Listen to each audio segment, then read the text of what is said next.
Have you ever heard of the Blood Countess? The evil villain cliché, the woman who supposedly bathed in the blood of young girls to preserve her beauty and youth. For centuries, her name has been associated with unimaginable cruelty, earning her a place among history's most infamous killers. Some stories claim she murdered more than 600 victims. Others argue that many of the accusations against her were exaggerated or even politically motivated. So, who was Elizabeth Báthory? A sadistic serial killer? A victim of historical propaganda? Or something in between? Today, we're diving into the disturbing and mysterious story of Elizabeth Báthory, the woman history remembers as the Blood Countess. Elizabeth Báthory was born into one of the most powerful noble families in the Kingdom of Hungary, sometime in either 1560 or 1561. Historians aren't completely sure of the exact date because no official birth record has survived. From the moment she entered the world, Elizabeth belonged to a family that wielded extraordinary influence. The Bathory family held political offices, owned vast estates, and had connections stretching across Central Europe. But the family also had another reputation. Like many noble houses of the era, the Bathories often arranged marriages within a relatively small circle of aristocratic relatives. Elizabeth's parents themselves were related by blood. Historians have suggested that generations of intermarriage may have contributed to health problems seen throughout the family. As a child, Elizabeth reportedly suffered from severe seizures, which some modern historians believe may have been epilepsy. Medical treatments in the 16th century were often bizarre and deeply unsettling.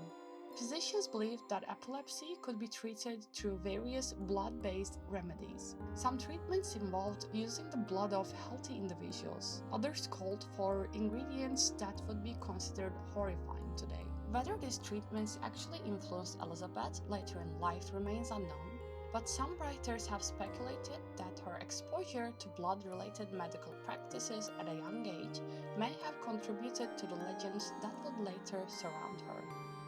Despite her health issues, Elizabeth received an elite education. She learned several languages, including Hungarian, German, Latin, and Greek. At a time when many people could not read at all, Elizabeth was highly educated. But like many noble daughters, her future had already been decided. At just 10 years old, she was engaged to a young nobleman named Ferenc Nadasdy. The marriage wasn't about romance, it was about power. The union would strengthen the influence of two wealthy and important families. Before the wedding took place, however, Elizabeth became involved in a scandal. According to some historical accounts, she became pregnant at the age of 13 by a young man who worked for the family. If true, this would have been a major embarrassment for a noble household. The child reportedly disappeared from Elizabeth's life shortly after birth and was placed in the care of another family. Whether every detail of this story is true remains uncertain, but the rumors have persisted for centuries. In 1575, Elizabeth married Ferenc. She was approximately 15 years old by then. The wedding was a lavish celebration attended by members of the nobility, and as a wedding gift, Elizabeth gained access to some of the Nadasdy family's estates and castles. These massive fortresses would later become the setting for the allegations that made her infamous. Ferenc soon established himself as a military commander fighting against the Ottoman Empire. His military campaigns often kept him away from home months at a time. During these absences, Elizabeth managed the family's lands, finances, servants, and estates. This wasn't a ceremonial role, she held genuine authority and exercised significant power. To those outside of the castle walls, Elizabeth appeared to be a capable noblewoman fulfilling her duties. But according to later testimony, something much darker was happening behind closed doors.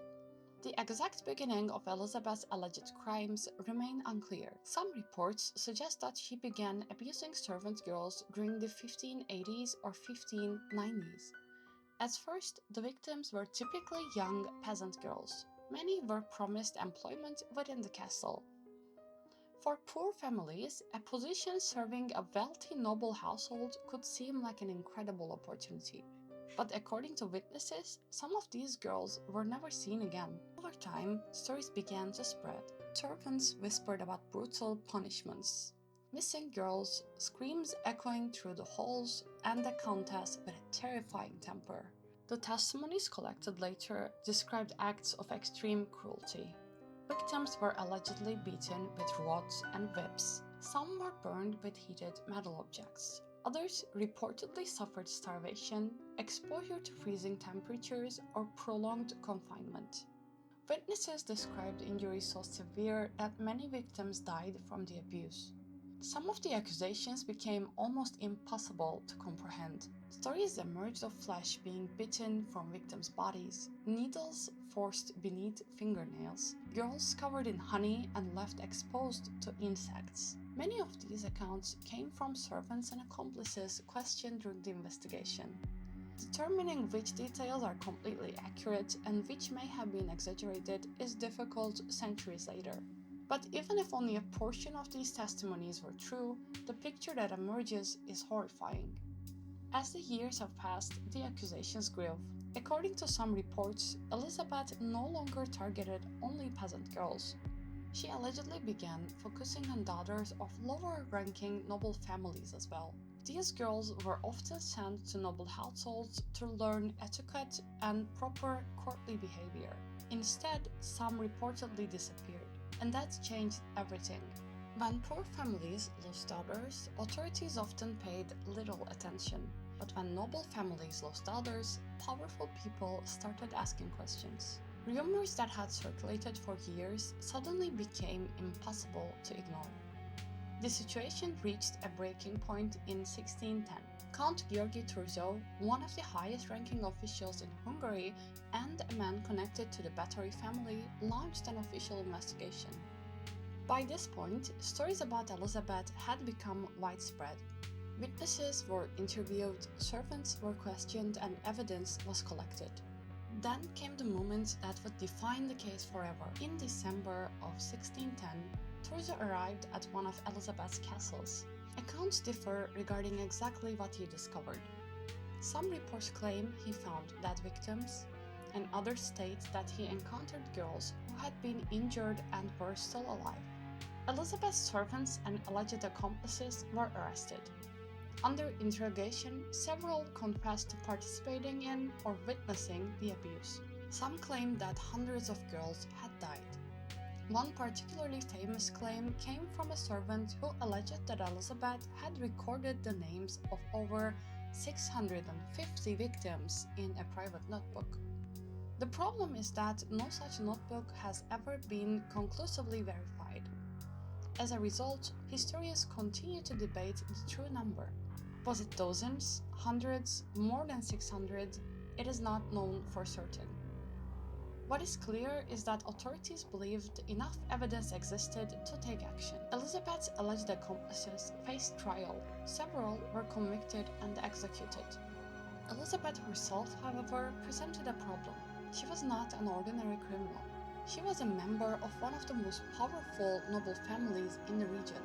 Executing her could create political turmoil and damage influential interests, so authorities chose a different punishment. Rather than being publicly executed, Elizabeth was placed under confinement within her own castle.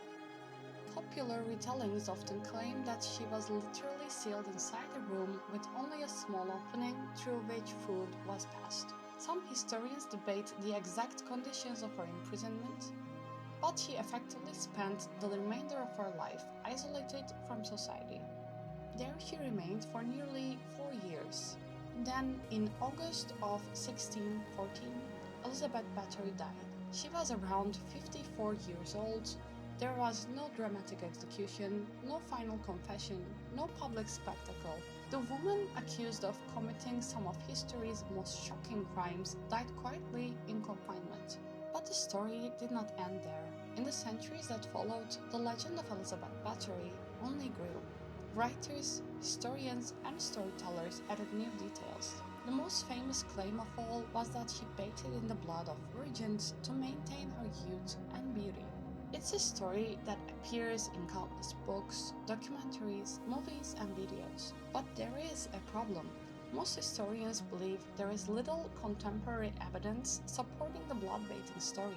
In fact, many researchers argue that this particular legend emerged decades after her death. That doesn't mean Elizabeth was innocent, it simply means that separating fact from fiction is incredibly difficult. On one hand, there are witness testimonies, investigations, and confessions suggesting widespread abuse and murder. On the other hand, there are questions about political motives, unreliable evidence, torture-induced confessions, and centuries of sensational storytelling. More than 400 years later, historians are still debating exactly who Elizabeth Báthory was. Was she truly one of history's most prolific serial killers? Were some of the accusations exaggerated? Did political enemies take advantage of rumors to destroy a powerful noblewoman? Or was the truth even darker than the stories that survived? We may never know. What we do know is that Elizabeth Bathory remains one of the most infamous figures in European history. A woman whose name became synonymous with blood, cruelty, and fear. So what do you think? Do you believe the claims that she had hundreds of victims? Do you think the famous blood-baiting story was a myth? Or do you think the real truth has been lost somewhere between history and legend? With these old stories, it's always hard to know. Let me know your thoughts in the comments below, and I'll see you in the next one. I hope you have a wonderful rest of your day.